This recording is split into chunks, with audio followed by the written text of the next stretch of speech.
Excel PU college ಗುರುವಾಯಿನಕೆರೆ, ಕರ್ನಾಟಕದ number 1 PU college. Admissions open now.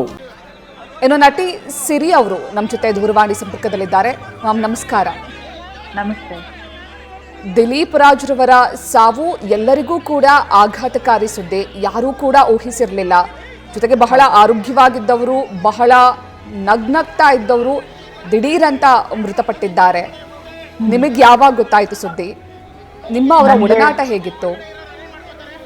ಬೆಳಿಗ್ಗೆ early morning ನಾನು ಇವತ್ತು ಶೂಟಿಂಗ್ ಅಂತ ಹೊರಟಿದ್ದೆ, ನಾನು ಬೇರೆ ಊರಿಗೆ ಬಂದು ಇನ್ನೂ ಲ್ಯಾಂಡ್ ಆಗ್ತಿದ್ದೆ, ಆಗ್ಲೇ ನಂಗೆ ಕಾಲ್ ಬಂತು ಈ ಥರ ದಿಲೀಪ್ ಅಂತ. ನಾನೆಲ್ಲೋ ನೋಡಿ ಕ್ರಾಸ್ ಚೆಕ್ ಮಾಡಿ ಎಲ್ಲೋ ರಾಂಗ್ ಇನ್ಫಾರ್ಮೇಶನ್ ಇರಬಹುದೇನೋ ಅಂತಾನೆ ಅನ್ನಿಸ್ತಿತ್ತು.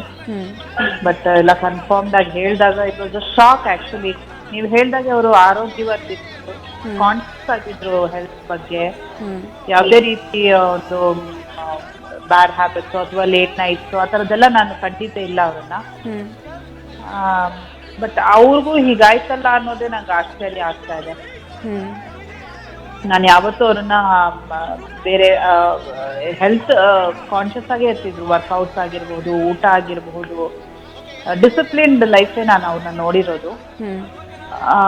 ವರ್ಕಿಂಗ್ ನಾವಿಬ್ರು ಒಟ್ಟಿಗೆ ಕೆಲಸ ಮಾಡಿದಾಗ್ಲೂ ಅಷ್ಟೇ ಸುಮಾರು ವರ್ಷ ಮಾಡಿದ್ವಿ. ನೀವ್ ಹೇಳ್ದಾಗೆ ನಗ್ನಗ್ತಾನೆ ಇರೋರು. ನಾವು ಅಪೋಸಿಟ್ ಕ್ಯಾರೆಕ್ಟರ್ಸ್ ಮಾಡಿದ್ದು, ನನಗೆ ಅಪೋಸಿಟ್ ಆಗಿ ಅವ್ರು ಪ್ಲೇ ಮಾಡಿದ್ರು ನೆಗೆಟಿವ್ ಅಲ್ಲಿ. ಸೊ ಯಾವಾಗ್ಲೂ ನಮ್ಗೆ ಟಗ್ ಆಫ್ ವಾರ್ ಇರ್ತಾ ಸೀನ್ಗಳಲ್ಲಿ. ಹಾಗೆಲ್ಲಾನು ಕಟ್ ಅಂತ ಹೇಳಿದ ತಕ್ಷಣ ನಾವ್ ನಗಾಡ್ತಾ ಇದ್ವಿ. ಏನೋ ಒಂದು ಜೋಕ್, ಅವ್ರಿಗೆ ನಗು ತಡೆಯಕ್ ಆಗ್ತಾನೆ ಇರ್ಲಿಲ್ಲ. ಶಾರ್ಟ್ ಅಲ್ಲಿ ಏನೋ ಒಂದು ನೆನ್ಸ್ಕೊಳ್ಳೋರು, ನಗೋರು. ನಾನು ಆಮೇಲೆ ದಿಲೀಪ್ ಸಿರಿಸು ಮಾಡ್ಬಿಡೋಣ ಇದೊಂದು ಶಾರ್ಟ್, ಅವ್ರನ್ನ ನೋಡಿ ನಾನ್ ನಗಾಡ್ತಿದ್ದೆ, ಮತ್ತೆ ನಂಗೆ ತಡೆಯಕ್ಕಾಗದೆ. ಸೊ ಈ ತರ ಅಷ್ಟು ಜಾಲಿಯಾಗಿ ಆರಾಮಾಗಿ ನೀಟಾಗಿ ಕೆಲಸ ಮಾಡ್ಕೊಂಡು ಹೋಗ್ತಾ ಇದ್ವಿ ನಾವು. ಸೊ ಈಗ ಅದೆಲ್ಲ ನಂಗೆ ನೆನಪಾಗ್ತಿದೆ. ಅಯ್ಯೋ ಅಷ್ಟೇನಾ ಇಲ್ವಾ ಇನ್ನವರು ಅಂತೆಲ್ಲ ಅನ್ನಿಸ್ತಿದೆ. ತುಂಬಾ ಅಂದ್ರೆ ತುಂಬಾ ಬೇಜಾರಾಗ್ತಿದೆ. ಇನ್ನೊಂದೇನಂದ್ರೆ ನಮ್ಗೆ ಎಷ್ಟಿದೆ ಅಂದ್ರೆ ಅವ್ರು ಮನೆಯವ್ರಿಗೆ ಇನ್ನು ಹೆಂಗಿರತ್ತೆ, ಅವರಿಗೆ ಮಕ್ಕಳಿಗೆ ಪಾಪ ನಿಜವಾಗ್ಲೂ ತುಂಬಾ ಕಾಗ್ದಿರೋಂಥ ನಷ್ಟ ಇದೆ. ಇನ್ನು ಹೇಗಿರ್ಬೇಕು ಅನ್ನೋ ಪ್ರಶ್ನೆನೂ ಬರ್ತಾ ಇದೆ ನನಗೆ. ಯಾಕೆಂದ್ರೆ ಗೊತ್ತಿಲ್ಲ. ಆಮೇಲೆ I don't know, production house ಎಲ್ಲ ಸ್ಟಾರ್ಟ್ ಮಾಡಿದ್ರು. ಸೊ ಏನಾದ್ರು ಸ್ಟ್ರೆಸ್ ಇತ್ತೋ ಏನು ಅಂತಾನೆ ಗೊತ್ತಿಲ್ಲ, ಯಾಕೆ ಆಯ್ತು ಅಂತಾನು ಗೊತ್ತಿಲ್ಲ. ಹೇಳಿದ್ನಲ್ಲ, ಅವ್ರು ತುಂಬಾ ಕಾನ್ಶಿಯಸ್ ಆಗಿ ಇರ್ತಾ ಇದ್ರು ಹೆಲ್ತ್ ವಿಷಯದಲ್ಲಿ. ನಾನು ಯಾವತ್ತೂ ಅವ್ರನ್ನ ಆತರ ನೆಗ್ಲೆಕ್ಟ್ ಮಾಡ್ಕೊಂಡಿರೋದು ಆತರ ಎಲ್ಲ ನೋಡೇ ಇಲ್ಲ. Very shocking, very unfortunate. ಆಗ್ಬಾರ್ದಿತ್ತು. ಎಲ್ಲೋ ಒಂದ್ ಕಡೆ ಇನ್ನೂ ಆಸೆ ಬಂದ್ಬಿಡ್ತಾರೇನೋ, ಬಂದ್ಬಿಡ್ಲಿ ಅಂತಾನೆ ಆಸೆ ಆಗತ್ತೆ. Very very sad. ಕಡೆದಾಗ ಯಾವಾಗ ಮಾತನಾಡಿದ್ರಿ ಮ್ಯಾಮ್ ದೂರವಾಣಿ ಅಥವಾ ಭೇಟಿ ಮಾಡಿದ್ರಾ? ದೂರವಾಣಿ ಇಲ್ಲ ಆಕ್ಚುಲಿ. ಅವ್ರದೊಂದು ಅವ್ರ ಪ್ರೊಡಕ್ಷನ್ಗೆ ನನ್ನನ್ನ ಕಾಸ್ಟಿಂಗ್ ಕೇಳಿದ್ರು. ಅವಾಗ ನಂಗೆ ಸ್ವಲ್ಪ ಡೇಟ್ಸ್ ಆ ಕಡೆ ಇದ್ದಿದ್ದಕ್ಕೆ ಸರಿ ನಾನು ಮಾತಾಡ್ತೀನಿ, ದಿಲೀಪ್ ಅವ್ರಿಗೆ ಹೇಳ್ತೀನಿ ಅಂತ ಹೇಳಿ ಅವ್ರ ಪ್ರೊಡಕ್ಷನ್ ಹೌಸ್ ಇಂದ ಫೋನ್ ಬಂದಾಗ ಹೇಳಿದ್ದೆ. ಅದಾದ್ಮೇಲೆ ನಂಗೆ ಮಾಡಕ್ ಆಗ್ಲಿಲ್ಲ, ಡೇಟ್ ಪ್ರಾಬ್ಲಮ್ ಏನೋ ಆಗಿ.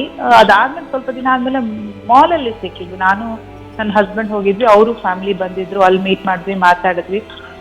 ಇನ್ಫ್ಯಾಕ್ಟ್ ನನ್ನ ಹಸ್ಬೆಂಡ್ ಅವ್ರು ತುಂಬಾನೇ ಕ್ಲೋಸ್ ಫ್ರೆಂಡ್ಸ್ ಅವರು. ಸೊ ಒಂದಷ್ಟೊತ್ತು ಮಾತಾಡಿದ್ವಿ, ಎಲ್ಲ ಆಯ್ತು, ಓಕೆ ಅಂತ ಹೊರಟು ಬಂದ್ವಿ. ಅದೇ ಕೊನೆ ನಾನು ಅವ್ರನ್ನ ನೋಡಿದ್ದು. ಇನ್ನ ನೋಡಕ್ ಇಲ್ವಲ್ಲ ಅಂತ ನಿಜವಾಗ್ಲೂ ತಗೊಳಕ್ಕೆ ಆಗ್ತಾ ಇಲ್ಲ. ಈಗ ಅಪ್ಪು ಸರ್ ತುಂಬಾ ನೆನಪಾಗ್ತಿದ್ದಾರೆ. ಇದೇ ತರನೇ ಅವ್ರಿಗೂ ಆಯ್ತಲ್ಲ. ಹೌದು, ತುಂಬಾನೇ ಪೇನ್ ಆಗ್ತಾ ಇದೆ. ಹರ್ಟಿಂಗ್ ಅ ಲಾಟ್. ಬಂದ್ಬಿಡ್ಲಿ ಅನ್ಸುತ್ತೆ. And it is not an age also ಅಲ್ವಾ. ಆ ವಯಸ್ಸಿಗೆಲ್ಲ ಏನು ಹೆಂಗಿರ್ಬೇಕು ಇನ್ನ ಲೈಫಲ್ಲಿ, ಯಾವ ತರ ಇರ್ಬೇಕು ಏನು ಅಂತಾನೆ ಅರ್ಥ ಆಗಲ್ಲ. ನೀವೇ ಹೇಳ್ದಾಗೆ ನಿಮ್ ಹಸ್ಬೆಂಡ್ ಕೂಡ ಅವ್ರಿಗೆ ಬಹಳ ಕ್ಲೋಸ್ ಫ್ರೆಂಡ್ ಅಂತ ಹೇಳಿದ್ರು. ಪಾಪ ಅವ್ರಿಗೂ ಬಹಳ ಆಘಾತ ಆಗಿದೆ ಅನ್ಸುತ್ತೆ. ತುಂಬಾ ಅವ್ರು ಅಲ್ಲಿ ಹೋಗಿದ್ದಾರೆ. ನನ್ಗೆ ನೋಡಕ್ ಆಗ್ಲಿಲ್ಲ, ಬರೋದಕ್ ಆಗ್ಲಿಲ್ಲ. ಸೊ ಅವ್ರಲ್ಲಿ ಹೋಗಿ ನೋಡ್ಕೊಂಡೆಲ್ಲ ಬಂದ್ರು. ಅವರು ಈಗ ಮಾತಾಡ್ತಾ ಇದ್ರು, ಅದನ್ನೇ ಹೇಳ್ತಾ ಇದ್ರು. ಕರ್ಕೊಂಡ್ ಹೋದ್ರು ಅವ್ರನ್ನ ಫಾರ್ಮ್ ಹೌಸ್ಗೆ. ತುಂಬಾ ಕಷ್ಟ ಆಗ್ತಾ ಇದೆ, ಏನೋ ಆಗ್ತಾ ಇಲ್ಲ ನೋಡಕ್ಕೆ ಅವ್ರನ್ನ ಹಂಗೆ ಅಂತೆಲ್ಲ ಹೇಳ್ತಾ ಇದ್ರು. ಬೇಜಾರಾಗ್ತಿದೆ, ತುಂಬಾನೇ ಬೇಜಾರಾಗ್ತಿದೆ. ಎಲ್ಲೋ ಒಂದ್ ಕಡೆ ದೇವ್ರ ಒಂದು ಅವಕಾಶ ಕೊಡ್ಬೇಕಿತ್ತೇನೋ ಅಂತ ಅನ್ಸುತ್ತೆ. ಇಷ್ಟಿಷ್ಟು ಚಿಕ್ಕ ವಯಸ್ಸುಗಳಿಗೆ ಈ ತರ ಆಗ್ಬಿಟ್ರೆ ಹೇಗಪ್ಪ ಅಂತ ಅನ್ಸುತ್ತೆ. ಯಾವ ತರ ಲೈಫ್ ಸ್ಟೈಲ್ ಏನ್ ಮಾಡ್ಕೋಬೇಕು ಅಂತಾನು ಗೊತ್ತಾಗ್ತಾ ಇಲ್ಲ, ಏನು ಅಂತಾನೆ ಅರ್ಥ ಆಗ್ತಾ ಇಲ್ಲ. Just going blank. ಅಂಡ್ ಏನಿಲ್ಲ, ಈ ಟೈಮಲ್ಲಿ ಅವ್ರ ಮನೆಯವ್ರಿಗೆ ಆ ಶಕ್ತಿ ಕೊಡ್ಬೇಕು ದೇವ್ರು ಅಷ್ಟೇನೆ. ಅದನ್ನ ತಡ್ಕೊಳ್ಳೋ ಶಕ್ತಿನ, ಸಹಿಸ್ಕೊಳ್ಳೋ ಶಕ್ತಿನ ದೇವ್ರು ಕೊಡ್ಬೇಕು. ದಿಲೀಪ್ ಅವ್ರ ಆತ್ಮಕ್ಕೆ ಶಾಂತಿ ಸಿಗ್ಬೇಕು ಅಷ್ಟೇ. Very sad. Very sad. ಹೌದು ಹೌದು ma'am. Thank you ma'am, thank you so much Thank news first you. ಜೊತೆ ಮಾತನಾಡಿದ್ದಕ್ಕೆ.